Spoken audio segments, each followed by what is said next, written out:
Tiempos y movimientos.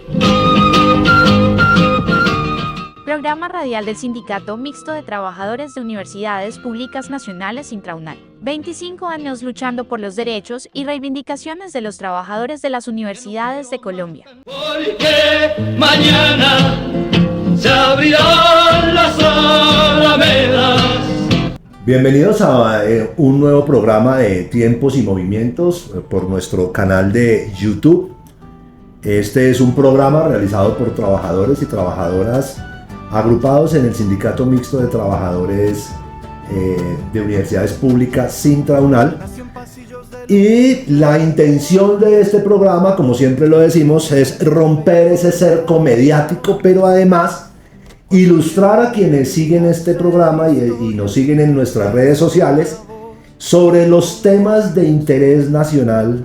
Y por supuesto, el día de hoy tenemos que hablar del nuevo gobierno de Abelardo de las Priella. Ya en el anterior programa, con el profesor Rosenberg Ariza de la Universidad Nacional y con el profesor Marcelo Caruso, hicimos un análisis inicial sobre lo que va a implicar para el pueblo colombiano el gobierno de Abelardo de las Priella. Sin embargo, queremos profundizar en algunos temas y el día de hoy nos interesa mucho hablar de algo que ha generado muchísima expectativa, pero además ha generado muchísima reacción, sobre todo en los sectores sociales, sindicales y populares de Colombia. Y tiene que ver la propuesta de lo que llaman la Patria Milagro de Abelardo de las Priella en materia de seguridad, en lo que se ha planteado como toda la lucha frontal contra el comunismo, primero, eso hay que anotarlo, pero además contra todo lo que ellos denominan como delincuencia, etcétera, etcétera. Y para eso tenemos y contamos hoy con la presencia de la doctora Gloria Silva, abogada de nuestra organización sindical Intraunal, defensora de hace muchísimos años de derechos humanos y presos políticos. Doctora Gloria, bienvenida, muchas gracias. Bueno, gracias Juan Carlos, siempre un gusto estar acá aportando en estas reflexiones tan necesarias para la sociedad. Y bueno, y también con el profesor Miguel Ángel Beltrán, profesor del Departamento de Sociología, ya conocido en este programa, y quien además es miembro de nuestra organización sindical Intraunal. Profe, bienvenido nuevamente a este programa. Gracias Juan Carlos y gracias por propiciar este espacio. Bueno, entonces vamos a entrar en materia porque hay mucho que hablar, muchísimo. Y bueno, decíamos en el anterior programa con el profesor Rosenberg y el profesor Marcelo que habíamos abierto por decir algo, un debate muy interesante. El anterior programa lo denominábamos como un programa provocador, porque nos obliga, porque pareciera que nadie le está parando bolas a este asunto, y pareciera que nadie quiere hablar del tema. Y hoy vamos a hablar con ustedes de un tema muy importante, que es el tema de lo que ha propuesto Abelardo de las Priella como mano dura y militarización, que para nosotros no es más que una forma de fascistización del Estado colombiano. Bueno, no es que estuviéramos en uno muy democrático, pero lo que se avisora es que se van a tomar medidas todavía más drásticas. Y vamos a hablar de varios temas. El primero, los bloques de defensa para la seguridad urbana, propuestas que ya todo el mundo ha puesto, digamos, como ha enfocado esto como una repetición de lo que fueron inicialmente en el gobierno de Álvaro Uribe, las famosas Convivir, ¿verdad? El otro tema, que es la construcción de las famosas megacárceles y la privatización del servicio o sea, acabar con el IMPEC para entregarle esto, primero la construcción y luego la administración de las cárceles del país, ¿no?, al estilo Bukele. Y obviamente el del tema de finalizar, dar por terminado el tema aquel que tanto escozor le produjo a la ultraderecha de este país, conocido como el tema de la paz total de Petro, que además le sirvió como tema de campaña, ¿no? Para avivar el asunto entre las masas, pues que lo que hicieron fue fortalecer las bandas criminales, etcétera, que eso fue un cuento de Petro, en fin, ya vamos a hablar del tema. Y el otro tema que también produjo mucho resquemor, escozor y demás, es el tema de revivir el SMAT, que bien decíamos fuera de micrófonos, pues no entendemos cómo revivir el SMAT si el SMAT jamás se fue, o el SMAT jamás se desmontó. Parte de lo que le cobró la juventud a Petro es que eso nunca desapareció, como lo se había prometido antes de llegar a la presidencia. Entonces, digamos que empecemos con esos temas, pero quiero arrancar con uno, y es el famoso anuncio, para que desarrollemos eso bien, de Abelardo de la Espriella de posesionarse en un cantón militar. En un cantón militar. Algunos han tratado como de banalizar el tema diciendo, no, pero es que es una envidia de Petro, porque es que el tipo dice que se tiene que posesionar es delante del Congreso, y tiene que ser en la Plaza de Bolívar, y que todo el mundo no sé qué. Y el tipo insiste, no, yo para honrar a los héroes de la patria me voy a posesionar en un cantón militar.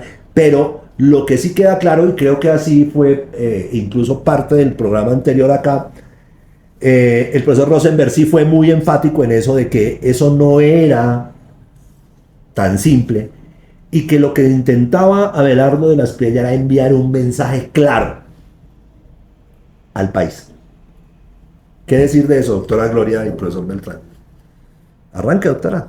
Bueno, efectivamente comparto, digamos, el análisis que hacía Rosenberg en el programa anterior, en el sentido de que esto no es un asunto, Juan Carlos, que se deba abordar exclusivamente desde el componente legal y constitucional. O sea, sabemos dónde y ante quién se tiene que posesionar el presidente de la República, pero la cuestión no es de lugares, sino el mensaje simbólico, componente simbólico, la carga que tiene el mensaje hacia la sociedad colombiana en general.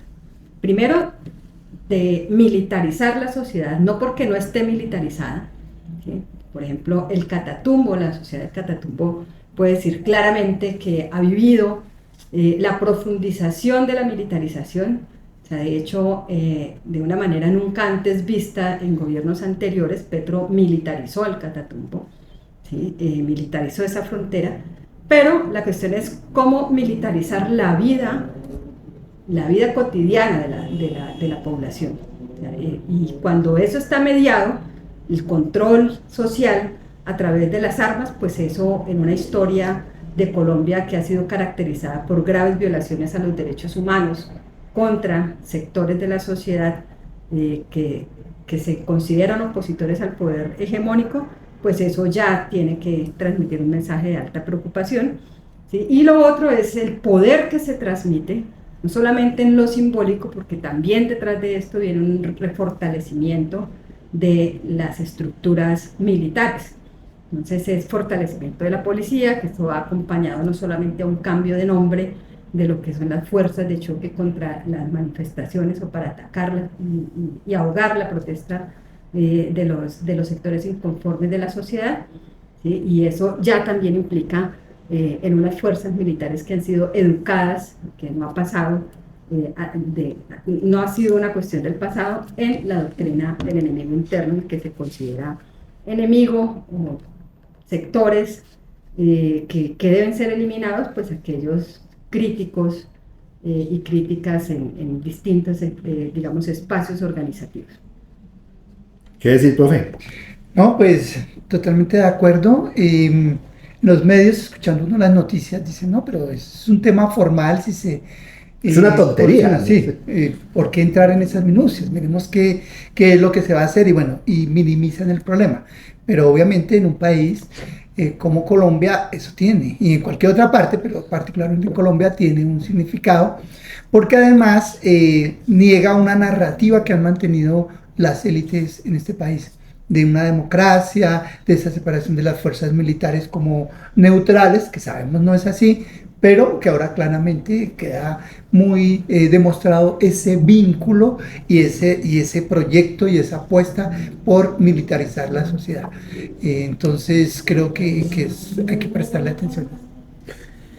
Bueno, digamos que uno podría decir, doctora Gloria y profesor Beltrán, que el mensaje que quiere lanzar Abelardo de la Espriella es que entramos, pareciera, ¿no?, a una nueva forma de gobernar en el país, como si nosotros no hubiéramos tenido suficiente represión.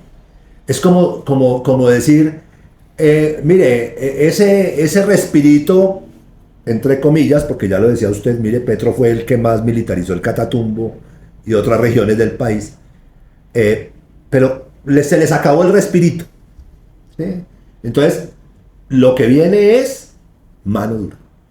Y por eso el mensaje, es decir, van a intervenir claramente en las formas de gobierno los militares en este momento, así como lo está planteando. El hecho de posesionarse en un cantón militar es porque definitivamente la incidencia de las fuerzas militares en las formas de gobierno, incluso en las formas de operar y todo ese tipo, ¿van a ser claramente abiertas? ¿O cómo creen ustedes, o cómo ven ustedes eso? Yo creo que esa incidencia, bueno, como lo hemos dicho acá, siempre ha estado presente. Pero hay un elemento importante, y es que, bueno, con todo este tema que se puso en evidencia de los mal llamados falsos positivos, que fue pues ejecuciones extrajudiciales cometidas por agentes del Estado, pues el desprestigio de las fuerzas militares fue muy grande. Entonces, y digamos, eso caló mucho en la sociedad. Además, toda esta represión que hubo en el levantamiento popular del 2021, digamos que las fuerzas militares llegan con un desprestigio bastante alto en términos de esa represión que ha ejercido sobre la sociedad. Entonces, un poco lo que se ha tratado aquí es de reivindicar y de volver a tejer, digamos, esa imagen de las fuerzas militares como guardianes del orden, aunque hay que decir que este gobierno que está terminando, pues también hizo unos apuntes en ese sentido, ¿no? Entonces yo creo que va un poco por esa línea, ¿no? O sea, ustedes sí creen, hay gente que dice, mire, en últimas, lo que se hizo en estos 4 años de gobierno fue aminorar el desprestigio del que estamos hablando de las fuerzas militares, como poniéndolas como una fuerza militar humana, que ya no se dedica a la represión, a la tortura, a la desaparición, sino que se dedica a acompañar al campesino, ya son amiguitos, somos, ¿sí? Y entonces esta luna de miel se acabó.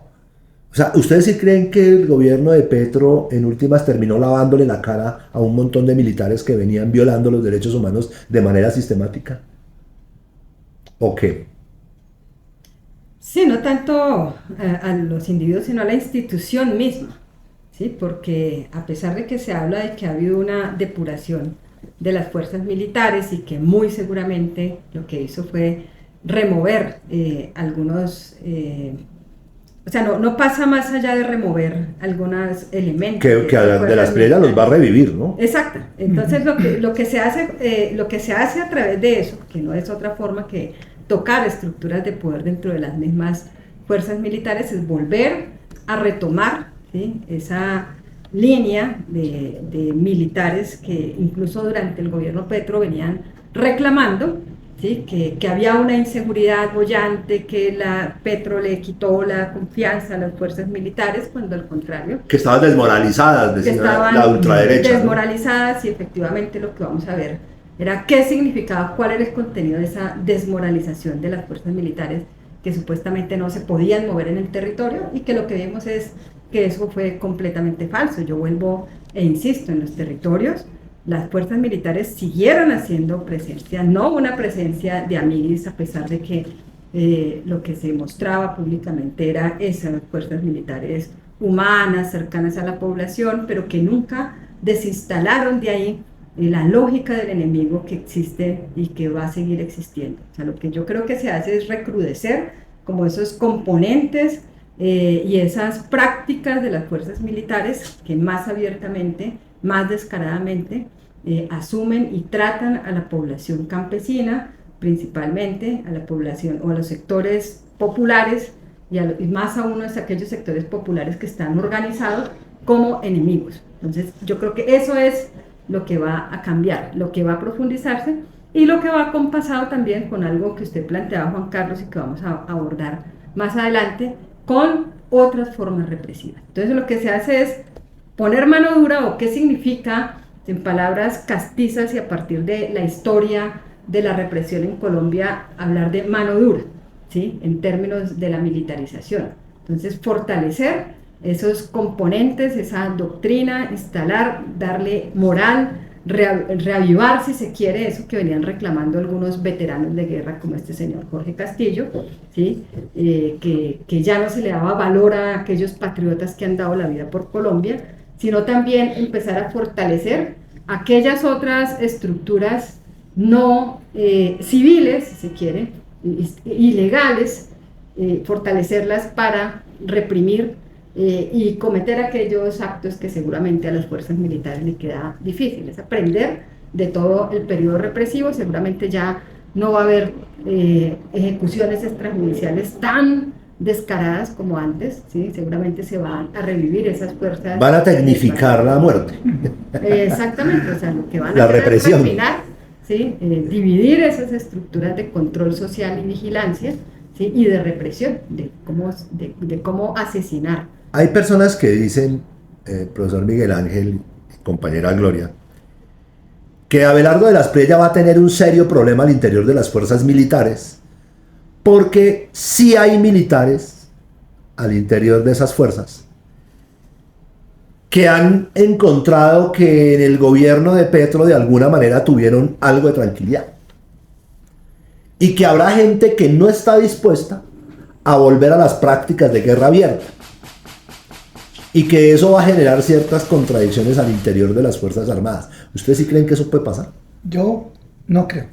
Y no creo por varias razones.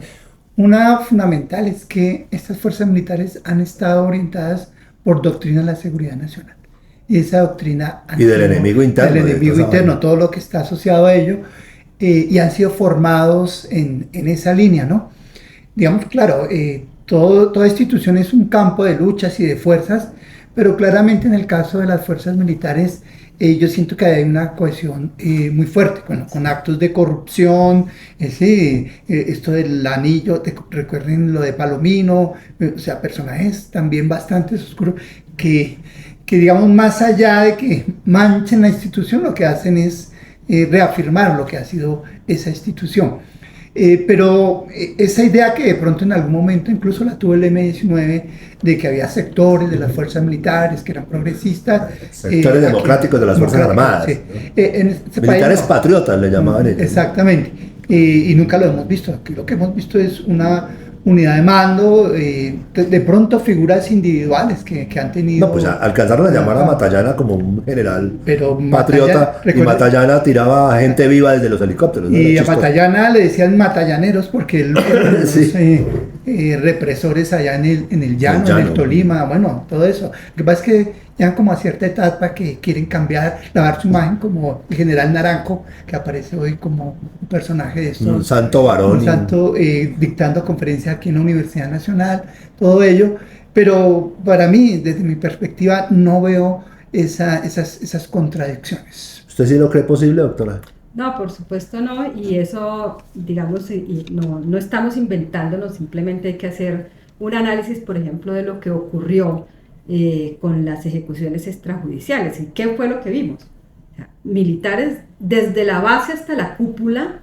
¿Sí? Involucrados, pero silenciados absolutamente. Eso fue posible, ¿sí? Gracias a un pacto de silencio que de alguna manera funciona y cohesiona al interior de las fuerzas militares. Y vuelvo y digo, es desde la base, desde el soldado más raso hasta el general, comandante de las fuerzas militares, ¿sí? Y también desde quienes direccionan desde los cuerpos civiles de las fuerzas militares.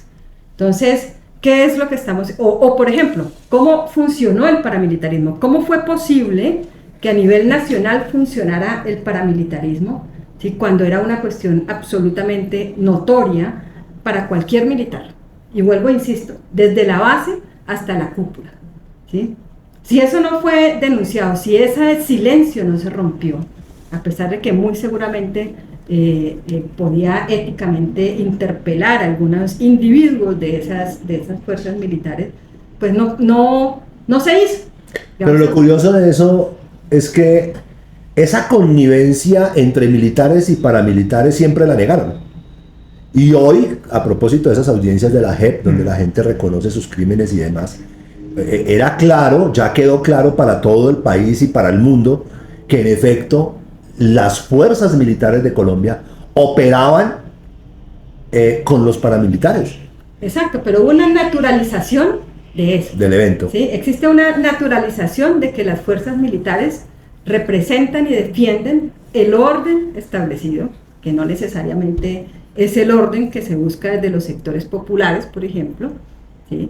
Y que se defiende la propiedad privada, que se defiende una institución o las instituciones que están actualmente constituidas y a través de las cuales se organiza que la protesta es considerada terrorismo, todo lo que nos ha tocado vivir. Exactamente, entonces eso de naturalizar quién es el enemigo es algo que está instalado, que no se ha desinstalado, ¿sí? En las fuerzas militares de Petro por muchos cursos de derechos humanos que no solamente hizo Petro, sino que hicieron todos los gobiernos anteriores a partir de la presión que ha habido justamente, o los llamados que ha habido desde sectores de la sociedad en relación con las masivas violaciones a los derechos humanos. Entonces eso ha operado porque hay una lógica de operatividad al interior de las fuerzas militares. Entonces, ¿qué podemos plantear en relación con esto que está? Claro, y yo quiero citar aquí al coronel Omar Rojas, que tuvo que exiliarse, que fue uno de los que denunció públicamente y ha escrito varios textos sobre el tema de los mal llamados falsos positivos, y él demuestra ahí cómo hay todo un entramado y cómo hay una interrelación, digamos, cómo esos, él llama campos de batalla, implica toda una burocracia y una cohesión, digamos, de las fuerzas militares, ¿no? Entonces no es un asunto de uno u otro individuo, sino toda una visión que tiene una institución.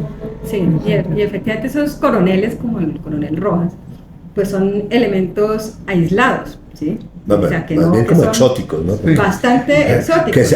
Que aparezca alguien así en las Fuerzas Armadas, esos... Sí. Efectivamente. Bueno, y se la deben cobrar durísimo, ¿no? Y pasó, sí, por ejemplo, en casos como quien denunció en su momento el cabo Mora, lo que observaba en relación con las ejecuciones extrajudiciales, que lo planteó y se atrevió, ¿sí? Pero que fue degradado, perseguido, amenazado, le tocó exiliarse. Cuando regresa al país, y esto debo decirlo porque es un punto que atañe a Sintra Unal, llegó a la Universidad Militar e intentaron ponerle a hacer perfilamientos e inteligencia a dirigentes de esta organización sindical que se había constituido en ese momento recientemente, que estaba bien siendo vista, digamos, como un enemigo, ¿sí? de ese orden y de ese régimen militar que estaba instalado en una universidad pública, ¿sí?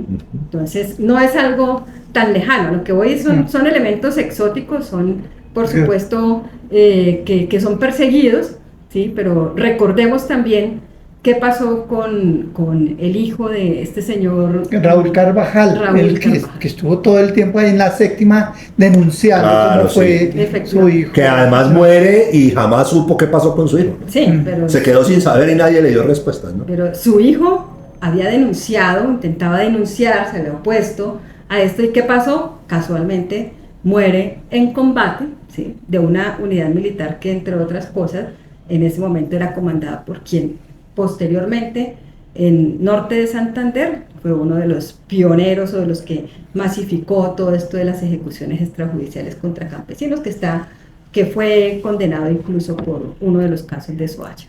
Bueno, muy bien.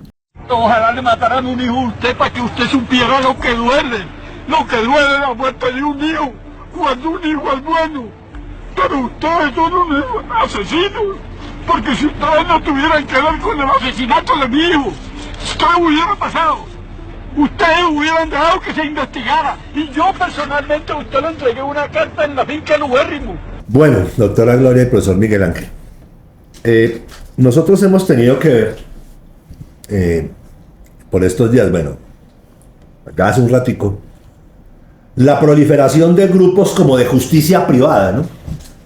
Los tipos de los bates, este sindicato que fue víctima precisamente de la rotura de sus pancartas cuando vino este tipo Castillo, que es disque mayor retirado de inteligencia militar, que tiene un grupo acá en Bogotá, que como salió en redes sociales, que busca petristas para golpearlos y vino acá, amenazó a todo el mundo, hicieron videos en la entrada de la universidad, pero también está en Antioquia el tal Guri y todo ese combo que golpea ciudadanos cuando van a, sobre todo el último enfrentamiento que fue por los murales, ustedes recuerdan, en donde el tipo llega con el bate amenazando, golpeando. Y hoy entonces Abelardo de la Espriella propone casi que la legalización de esos grupos cuando plantea la conformación de lo que se conoce como bloques de defensa para la seguridad urbana. Y lo plantea, supuestamente, para las grandes capitales del país: Barranquilla, Bucaramanga, Bogotá, ¿sí? Cali. Y eso, en últimas, ha prendido las alarmas, sobre todo en los sectores sociales y populares, pero más exactamente en las organizaciones de defensa de derechos humanos, porque de inmediato todo el mundo se devuelve, ¿no?, al tema de las convivir. ¿Qué pensar de estos famosos bloques, doctora Gloria y profesor Beltrán? Estamos ante la posibilidad, digamos, de una remasterización de las famosas convivir de Uribe, ¿o cómo ven ustedes eso, doctora? Bueno, digamos, en términos del tratamiento legal, efectivamente lo que Abelardo de la Espriella busca, ¿sí?, es darle esos visos de legalidad que en su momento se le dio a las convivir, que sabemos terminaron siendo las estructuras paramilitares. Entonces, de estructuras paramilitares a las cuales él ha asesorado, valga decir y recordar. Con las que se enriqueció además, ¿no? De las que se enriqueció, pero además con las que se siente representado, identificado política e ideológicamente. Y no lo estoy inventando, lo ha dicho públicamente, se le ha visto en su trayectoria profesional y organizativa. Eso. Bueno, pues estuvo en Ralito, ¿no? Sí. Asesorándonos y demás. Entonces, bueno, eso es lo primero, y con esto no quiero generar una criminalización del ejercicio profesional, que sé que es parte de su defensa, sino que esto que está planteando hoy como una política de seguridad, pues lo que hace es denotar efectivamente existe una identidad política e ideológica con esta forma de tramitar y de resolver las conflictividades para conservar la seguridad y el orden. ¿Para quiénes? Pues ya sabemos para quiénes.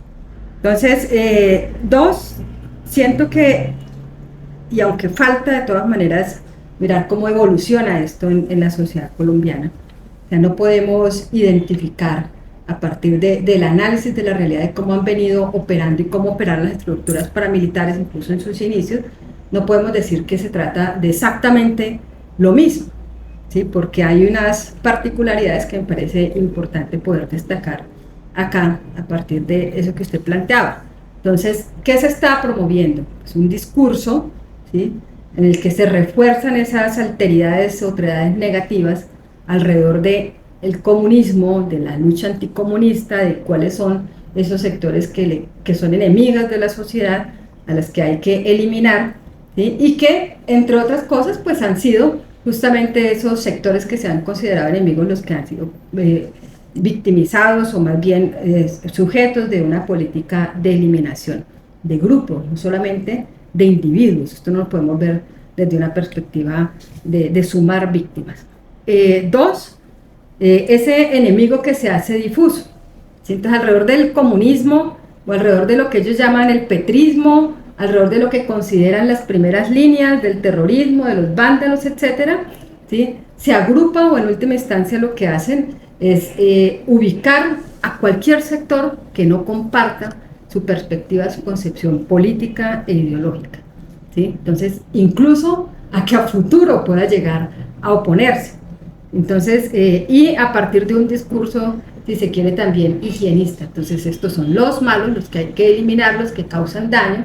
En cambio, se plantean desde una perspectiva de la supremacía moral, ¿sí? Que estos son los emprendedores, los trabajadores, los que dan empleo, ¿sí? Los que construyen la propiedad no a partir del saqueo, no a partir de la expoliación y la explotación de los sectores populares, sino que son emprendedores. Entonces, esos son los sectores que hay que promover, los que hay que proteger, los que defienden la familia más patriarcal posible, etc. Entonces, creo que eso es una ideología, ¿sí? Que nos lleva, ¿sí? No solamente a justificar la eliminación de determinados sectores, sino a generar nuevamente a la defensa de la propiedad, de la familia, todo esto identificado desde ahí.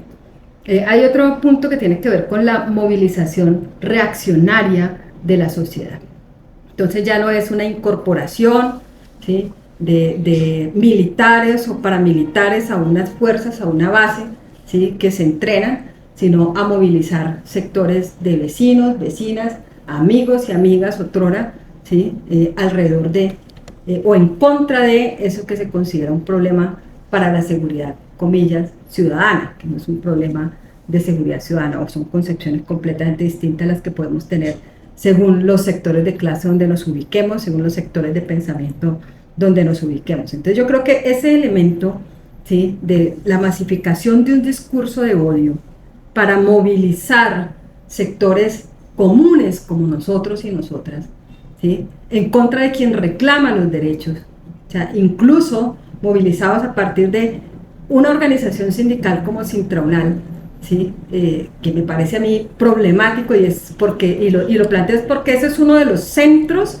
O sea, a veces en la academia se ve como algo lejano. No, es que este señor Castillo, que está llamando a los vecinos y vecinas del sector a movilizarse en contra de las organizaciones sindicales, lo que ven es que los sindicatos le hacen daño a la empresa, los sindicatos le hacen daño a las instituciones, ¿sí? Los sindicatos, bueno, en fin, que reclaman... Que el sindicato es enemigo, el sindicato es violento, el sindicato por criticar o por oponerse a políticas de gobierno o políticas como las que despliegan las administraciones de turno al interior de esta institución. Entonces ya somos considerados objetivo y enemigos. Exactamente, a eso voy. Pero entonces ya no se llama a quien es reclutado en una estructura paramilitar que le hace el trabajo sucio al ejército o a las fuerzas militares en general, ¿sí? Sino que se llama al vecino, a la vecina, al compañero, al estudiante. A la población al estudiante. Entonces, ahí es donde tiene que verse esto que la universidad o la administración universitaria no ha querido. Y eso lo hemos visto, ¿no? Aquí al interior de la universidad ya es muy frecuente escuchar y ver estudiantes con una posición claramente de ultraderecha, ¿no? O sea, eso se está volviendo muy del paisaje, ¿no? Muy común. Sí, efectivamente. Entonces, en contra del feminismo, en contra de tal. No, solamente como es un poco también desmontar ese discurso de la seguridad. Porque hay una falacia, ¿no? Que le venden a la sociedad, ¿no? Vamos a necesitar este tipo de estructuras que van a garantizar la seguridad. Cuando los medios de comunicación han jugado un papel fundamental en todo esto, ustedes ven sucesivamente que fue linchado un ladronzuelo porque se llevó un celular y la gente sí, que bien, que prende. Le llaman paloterapia, ¿no? Sí. Es más, vendían el bate, estaban regalando los bates para los grupos de seguridad, ¿no? Bueno, y lo venden como justicia popular, ¿no? Con la bandera de Colombia. Exactamente. Ese es un elemento que, digamos, que habría que desmontar toda esa idea de seguridad que construyen el enemigo y la solución y la fórmula la tienen. Y aquí ha habido una fórmula que históricamente se ha aplicado, que tiene que ver con el tema de estos civiles y estas estructuras paramilitares. En los años 50 se llamaban los aplanchadores, ¿no? Iban los que les pegaba con el plan del machete a los que eran liberales o que profesaban una política diferente. Y bueno, digamos que eso ya se sistematizó. Y efectivamente las convivir también hacen parte de esa historia que ya sabemos dónde terminó y cuál fue el papel de esas convivir en los años 90. Y aquí hay unos elementos, como dice Gloria, de continuidad, pero hay unos elementos nuevos que son los que hay que prestarle atención. Es decir, el fenómeno estaba allí, pero también el contexto y el momento está aportando nuevas situaciones que hay que prestarle mucha atención. Una tiene que ver con esa masificación, de que se convoca a la sociedad para que ella actúe, ¿sí? O sea, de que ya involucran al vecino, al señor del común, al del periódico. Claro, y el responsable de la crisis de esta universidad no es todos los manejos ni la política universitaria, sino el sindicato, ¿sí? O los profesores críticos, ¿sí? Se identifica ese enemigo que está allí. Pero quería también señalar que esto es algo que ya se viene implementando y digamos un poco en las universidades regionalmente tenemos casos, ¿no? Por ejemplo en la costa, el caso del barrio que queda al lado de la Universidad del Atlántico, los han movilizado permanentemente a los mototaxistas para golpear al movimiento estudiantil y después acusar al movimiento estudiantil de agresiones a estos... De vándalos, de Entonces digamos terroristas. que hay que volver un poquito también como a esa memoria, porque a veces parece como un fenómeno nuevo, pero no, estamos hablando de Carlos Prasca, no sé cuándo fue rector, pero ya fue hace más de un lustro. Y en el Valle también se han dado estas situaciones, ¿no?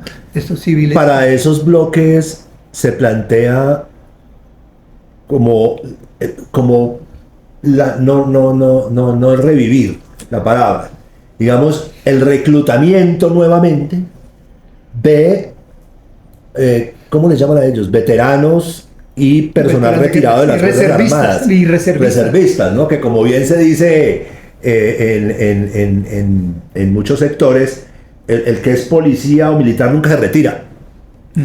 Entonces pareciera que, es más, el mensaje de hoy de las Priella, volviendo a traer a esos generales que ya había retirado Petro, uno de ellos va a ser el ministro de Defensa, es ese, ¿no? Entonces, que además jugaron un papel muy importante en la campaña de Abelardo de las Priella, esos retirados.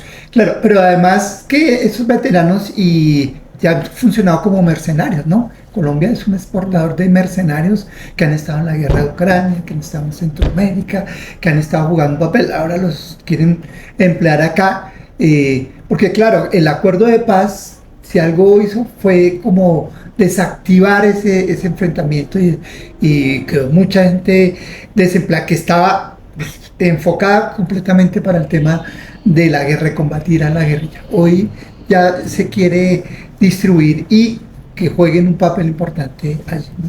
Solamente para anotar, perdóneme, pero hay que revisar la historia de cómo se crean las estructuras fascistas, ¿no? Que conocemos, Italia y qué papel jugaron esos veteranos de guerra, comillas, patriotas, ¿sí? En esa consolidación del fascismo.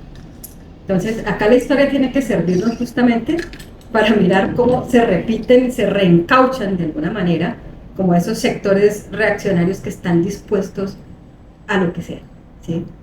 Pero es que hay una cosa que es muy importante, que creo yo que sí debemos como plantear, ¿no, profe y Gloria?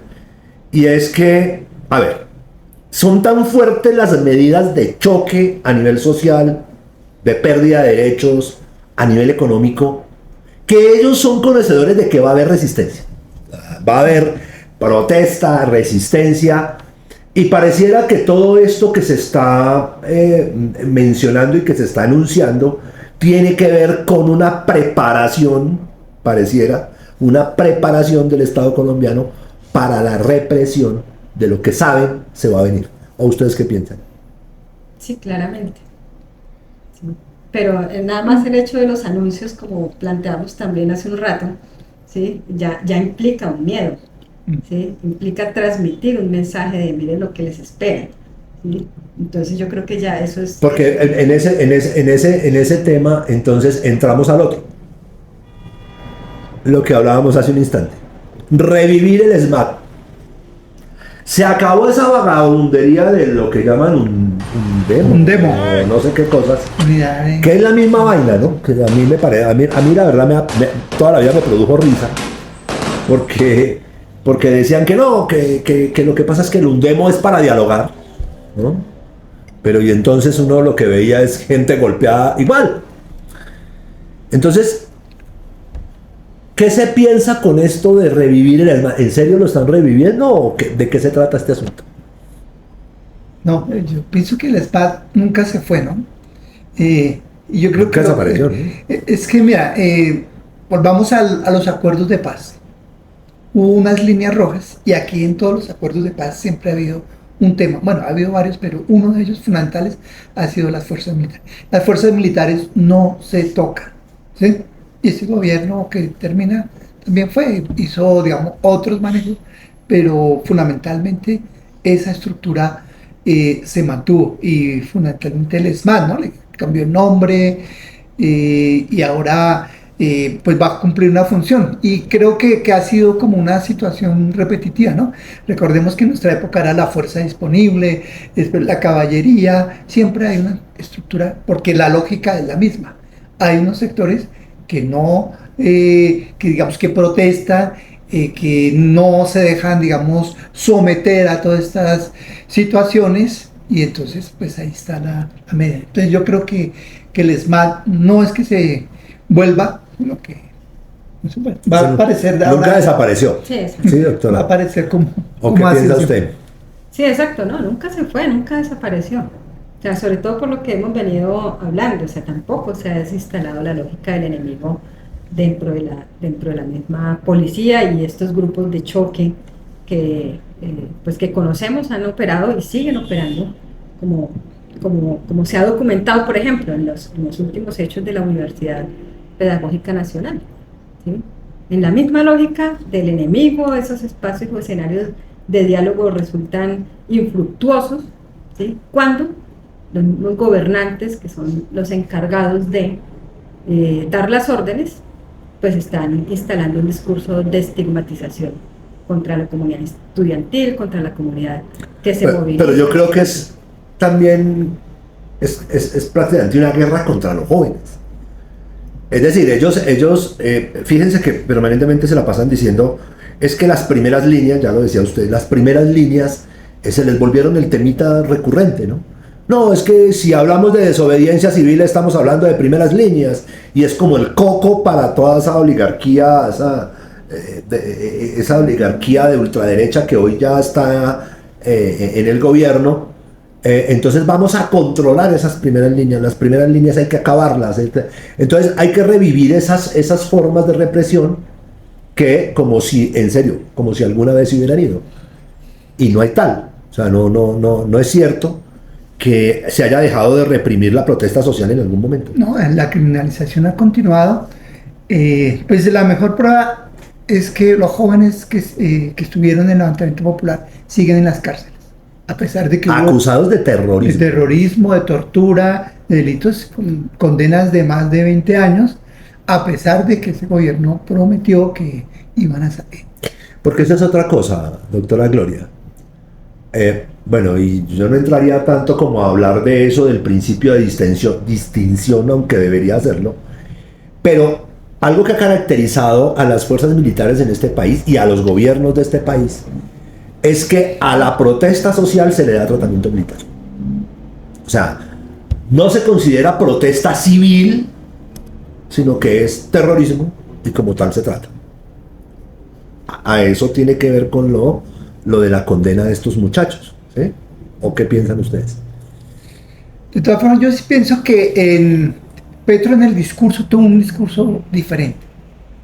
El tema es cómo ese discurso se llevó a la práctica, ¿no?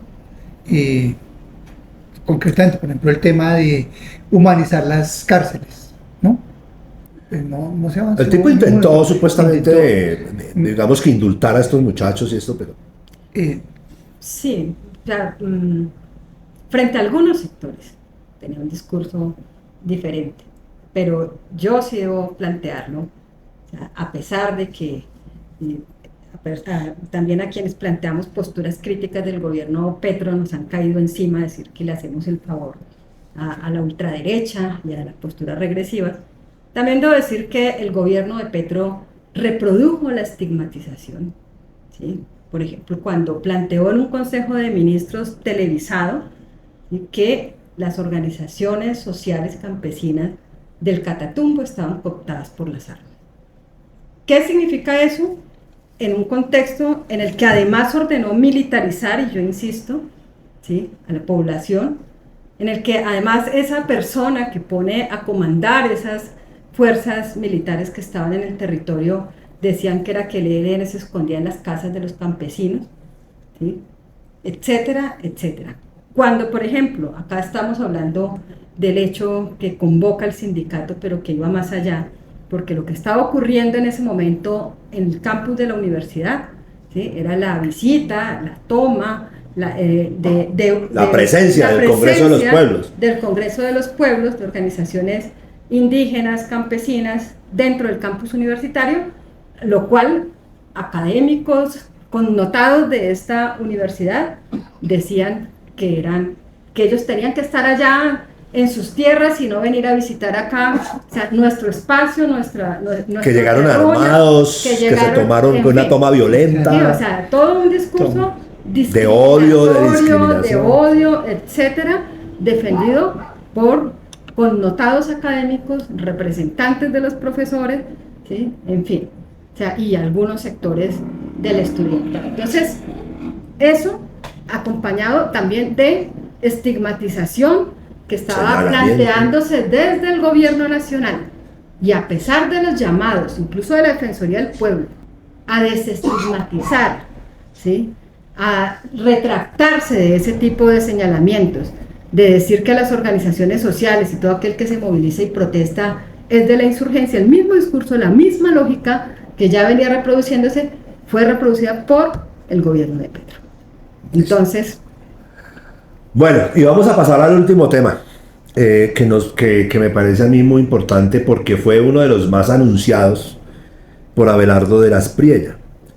Sin decir que, obviamente, uno tendría que tener las claridades de que toda, digamos, la política que viene planteando, que además acaban de decir de la forma más descarada, ya venían cuadrando hace más de 8 meses, casi un año venían preparándose, es decir, ellos sabían que iban a llegar al gobierno nacional, claramente se tiene, y que toda esta política de seguridad tiene que ver con que van a devolverle una cantidad de privilegios y bueno, en contra de derechos sociales, derechos de las comunidades, de los trabajadores. Entonces, hay otra cosa del componente que hace falta: las megacárceles. Es decir, como yo voy a desplegar toda una política de seguridad, no solamente ciudadana, sino militar, etcétera, etcétera, necesito cárceles al estilo Bukele, ¿sí? Pero además, una cosa que es muy interesante y que sería bueno que los que ven este programa tengan la claridad es que van a ser cárceles construidas y administradas por privados. ¿Cómo es eso, doctora? Bueno, la propuesta de la privatización de las cárceles ya viene tratando de impulsarse desde hace mucho tiempo, ¿sí? Pero ¿qué va a implicar el modelo de privatización? Pues es privatizar la administración de los derechos de las personas privadas de la libertad, que ya es suficientemente problemático cuando la Corte hace mucho rato declaró el estado de cosas inconstitucional en lo que hoy conocemos como cárceles, que ya son suficientemente grandes, que albergan a 7.500 personas, incluso como pasa aquí con el... Pero el planteamiento es que sean cárceles de 40.000, 50.000 personas. Entonces estamos hablando de ampliar todo esto, es decir, convertir eso, las cárceles, en un mega negocio. Es lo primero. Pregunto otra vez, ¿por qué es un negocio para un privado construir y administrar una cárcel? Eso, o sea, porque se lo digo porque mucha gente me ha dicho, bueno, pero ¿qué negocio es para un empresario una cárcel? ¿Eso no es un chicharrón? No tiene muchos aspectos económicos. Digamos, alimentar 40.000 presos, digamos. Estamos hablando del negocio de la comida. ¿Quién va a la comida? ¿Cierto? Brindar la seguridad, porque eso implica todos los mecanismos que van diseñando para garantizar esa seguridad. Porque la propuesta es desaparecer el INPEC, ¿no? Sí, bueno, y ahí habría que hacer una discusión porque el INPEC ha sido un organismo militarizado, un organismo que ha sido muy funcional, digamos, a las políticas penitenciarias de ese estado, ¿no? Pero digamos, en Estados Unidos es uno de los negocios más rentables. A quienes ocupa la formación del personal que tiene que estar ahí, ¿no? Hay una serie, digamos, de rubros que implica ese y el mismo negocio de la justicia, ¿no? O sea, lo que vamos a ver en futuro es un crecimiento de la población carcelaria, y en la medida que crece la población carcelaria es directamente proporcional al aumento de las ganancias, ¿no? Sí, efectivamente, por ejemplo, hay acuerdos ocultos de empresas privadas que administran las cárceles. Entre más personas privadas de la libertad, más rentable es el negocio, porque eso es justamente lo que cobran detrás de eso. Pero adicionalmente... O sea, uno podría decir que, o bueno, no sé si así funciona, por pura ignorancia lo digo, cada preso le vale al Estado una plata. Claro. O sea, quien termina enriqueciendo a los privados con eso es el Estado. Total, pero entonces eso también tiene otro problema. Uno es que se diluye la responsabilidad del Estado en materia de derechos humanos al interior de las cárceles. Y eso ya ha venido pasando, por ejemplo, con la alimentación. Entonces, ¿quién responde?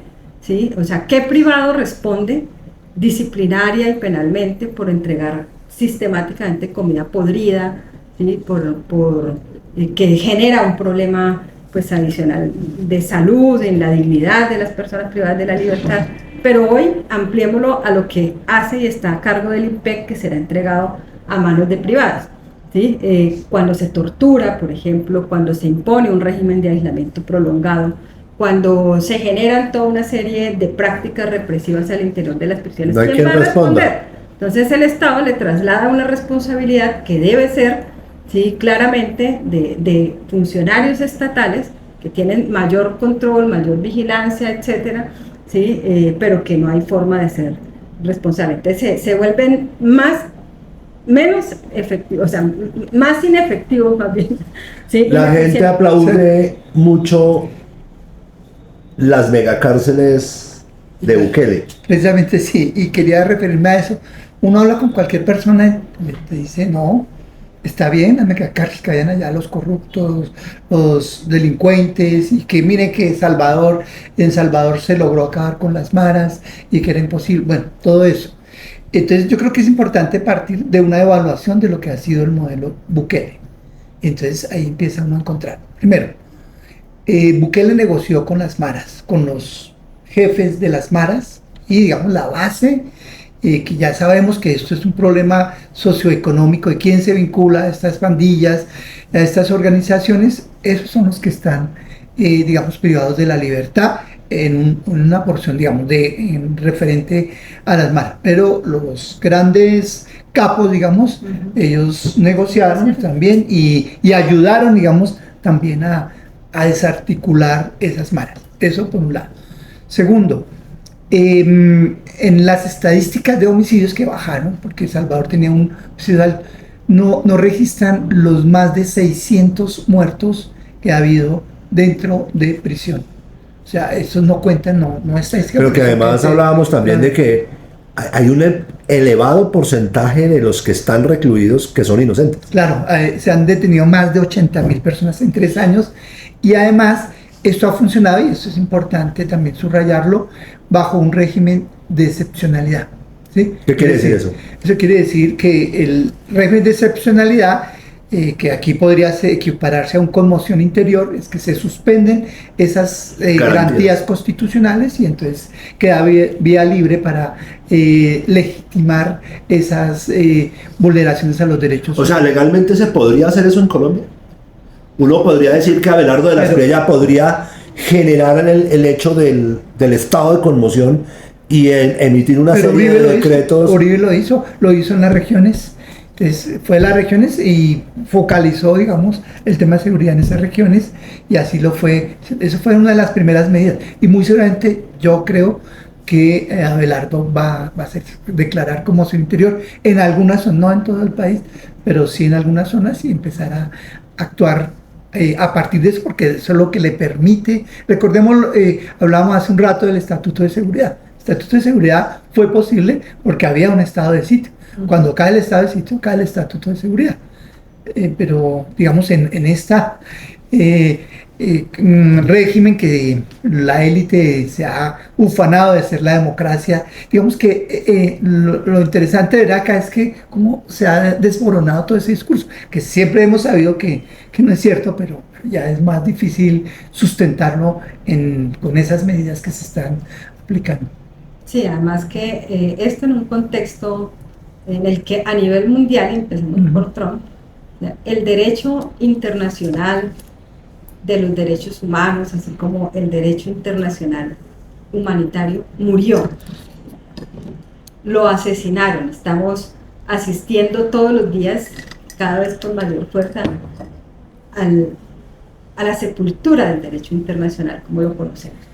Y eso en Colombia o en cualquier otra parte del mundo implica que esas garantías liberales que conocíamos, el debido proceso, el derecho a no ser torturado, ¿sí?, el derecho a ser llevado ante un juez para que lo juzgue, etcétera, etcétera, se acabó. ¿Cuál es el límite de los gobernantes? ¿Cuál es el límite del poder? Como dice Trump, el único límite es el de mi conciencia. Y ahí nuevamente volvemos al tema del fascismo, porque claramente las prácticas fascistas, el fascismo lo primero que hace es suspender esas formas liberales, ¿no?, en estos momentos de crisis.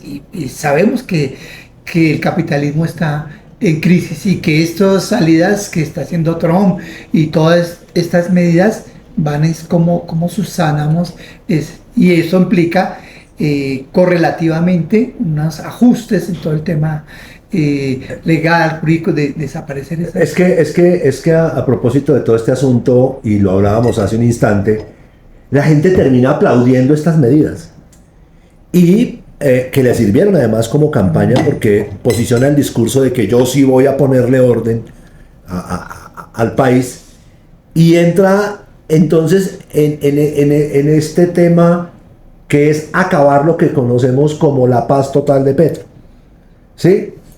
Es decir, fíjense, ya anunció la tal consejería, ¿cómo se llama? Consejería para la Paz. Esa vaina hay que acabarla. La relación entre Colombia y la vaina de derechos humanos de la ONU, esa vaina hay que acabarla. Es decir, pareciera que el discurso de Abelardo de la Espriella, con el aplauso de una importante proporción de la población, aplaude que en este país no se busque la paz. Es decir, a la gente en este país, a muchísima gente, le interesa que esto se solucione por la vía de las armas. Entonces, estamos hablando de que se acaba la paz total y propone,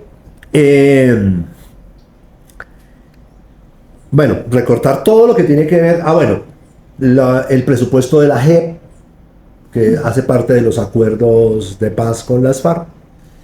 Y por supuesto, espérenme un momentico. Para ir un momentico. Se me olvidó. Que no veo además.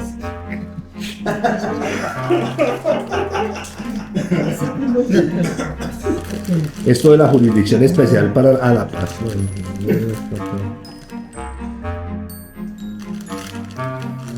Ah, sí, ya. Sí. Pero no es que no tiene bolitas. Adictivo. Bueno.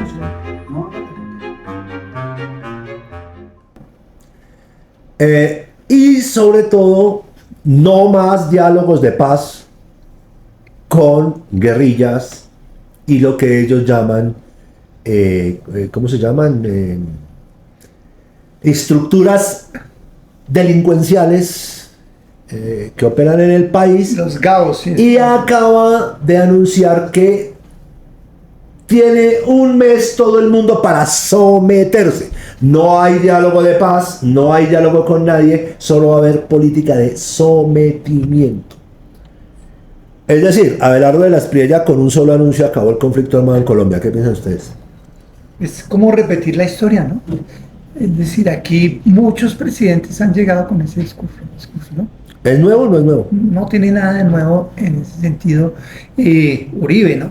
En 4 meses, el fin del fin, ¿no? O sea, eso es muy importante que la gente lo tenga en cuenta. Lo que está diciendo el profesor Beltrán, eso no es nuevo. No, para nada. Mismo Gaviria, ¿no? La guerra integral, ¿no? Que por un lado negoció y por otro lado quiso acabar Garrote y zanahoria, con las FARC, atacó el Estado Mayor y generó otra guerra que ya en los 90 pues casi que termina derrotando al ejército, las FARC.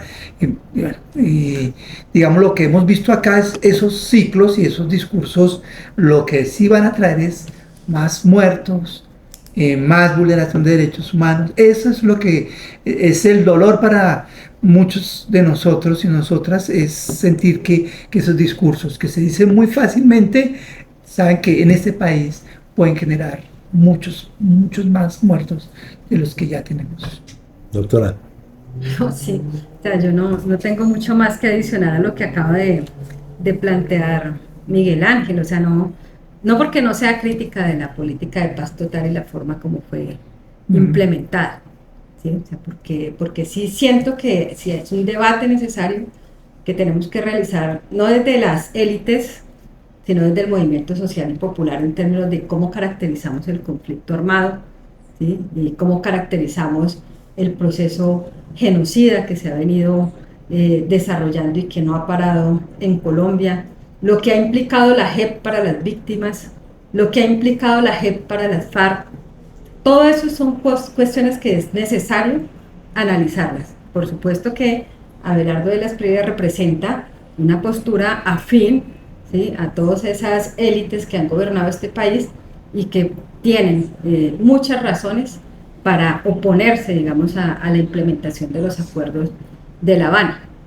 Pero lo que implica la guerra, ¿sí?, ya sabemos, es para quiénes y lo que el rastro de sangre que eso ha generado, ¿sí?, en los sectores populares, en las comunidades campesinas, que son las que van a tener que verse inmersas en todas esas... Es decir, podemos decir, doctora Gloria y profesor Beltrán, entramos otra vez en ese círculo, mejor dicho, a una nueva intensificación de la guerra en campos y ciudades.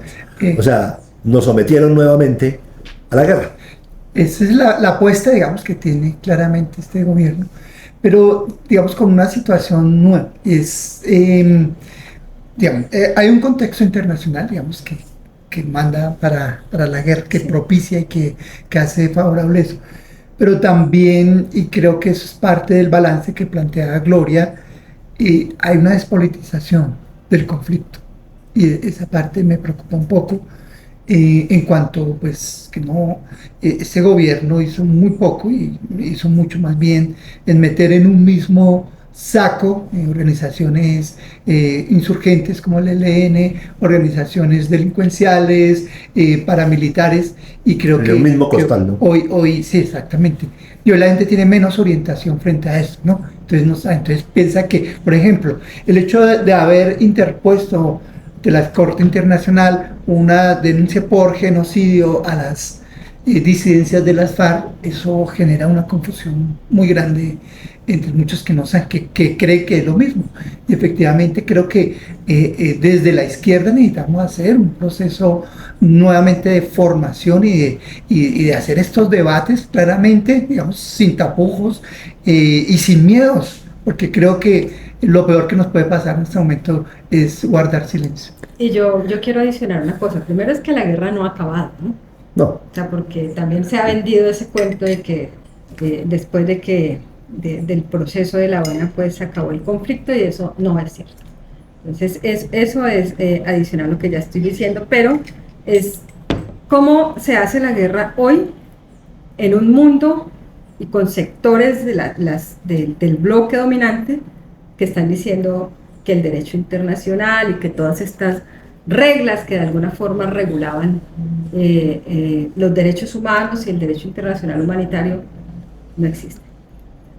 Hay un recrudecimiento, ¿sí?, que no solamente va a pasar en términos militares, que hay digamos una avanzada en términos de la tecnología militar y demás, sino frente a las organizaciones sociales y populares que históricamente en Colombia, ¿sí?, y bajo la excusa del conflicto, que no es lo mismo, han sido exterminados y exterminadas. Y donde no hay una regla clara, ¿sí?, donde no hay reglas de juego que valgan, porque incluso esas reglas establecidas por la misma comunidad de naciones, de estados, pues ya se convierten en un problema y en un stop. Bueno, hemos llegado al final de nuestro programa de Tiempos y Movimientos. Como siempre, es un tema bastante interesante que abre muchas puertas para grandes debates. No se ha sentado el señor de la Espriella. Vamos a ver en la realidad cómo se comporta este asunto, pero creo que sí es importante que los sectores sindicales, sociales y populares nos preparemos para lo que se viene, para la resistencia, porque esto va a ser muy complejo, muy complicado. Creo que sí va a haber un retroceso muy importante, y por supuesto va a haber una represión desatada de manera muy compleja, y obviamente el recrudecimiento de las acciones militares en el campo, vamos a tener un conflicto muy intenso y que nos va a costar muchísimas vidas nuevamente. Doctora Gloria, muchísimas gracias por aceptar nuestra invitación nuevamente. Profesor Beltrán, muchas gracias. Gracias a Sintraunal. Gracias. Bueno, y nos vemos en un próximo programa. No olviden seguir nuestras redes sociales y buscar estas emisiones para que vean todos nuestros programas en nuestro canal de YouTube Sintraunal Tiempos y Movimientos. A todos ustedes muchas gracias, y a nuestros compañeros que nos ayudan con la edición de este programa. Hasta una próxima oportunidad.